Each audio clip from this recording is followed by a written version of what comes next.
బాగుంటుందండి. కాకరకాయ రోస్ట్ అన్నమాట ఇది. ఈ కాకరకాయ రోస్ట్లో మనం ఇలా ఈ విధంగా వేపించుకోవాలన్నమాట. ఇప్పుడు ధనియాల పొడి, కారపొడి, తర్వాత పసుపు ఇవన్నీ వేసేసానండి. करेले का रोस्ट देखिए मैंने कितना अच्छा बनाया है.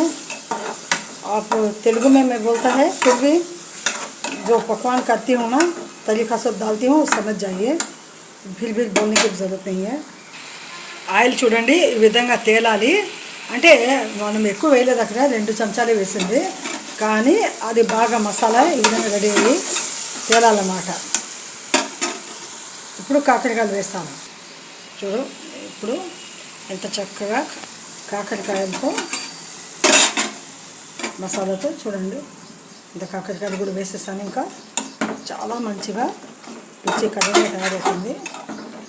కాకరకాయ రోస్టులో చికెన్ రోస్ట్, కాకరకాయ చికెన్ రోస్ట్ వచ్చి చాలా మంచిగా ఉంటుంది. ఒక్కసారి చూడండి. ఇది వచ్చి ఫాదర్ ఉందండి, దుబాయ్లో ఇవన్నీ చేస్తారు, భలే రుచిగా ఉంటుంది. ఒక్కసారి అక్కడ వంటలు ఫాదర్ వంటలు కూడా మీకు పరిచయం చేస్తుంటాను అప్పుడప్పుడు. అవి చూసి మీరు నేర్చుకోండి, చాలా మంచిగా ఉంటాయండి. ఆ నోరు ఊరుతుంటుందన్నమాట. బాగుండి. ఇప్పుడు చూడండి ఎంత చక్కగా అబ్బా ఏం రుచిగా ఉన్నది. చికెన్ కాకరకాయ రోస్ట్ అన్నమాట. భలే రుచిగా ఉంటుంది. ఇది అన్నంలో కానీ చపాతీలో కానీ దోశలో కూడా తినాలంటే తినచ్చండి.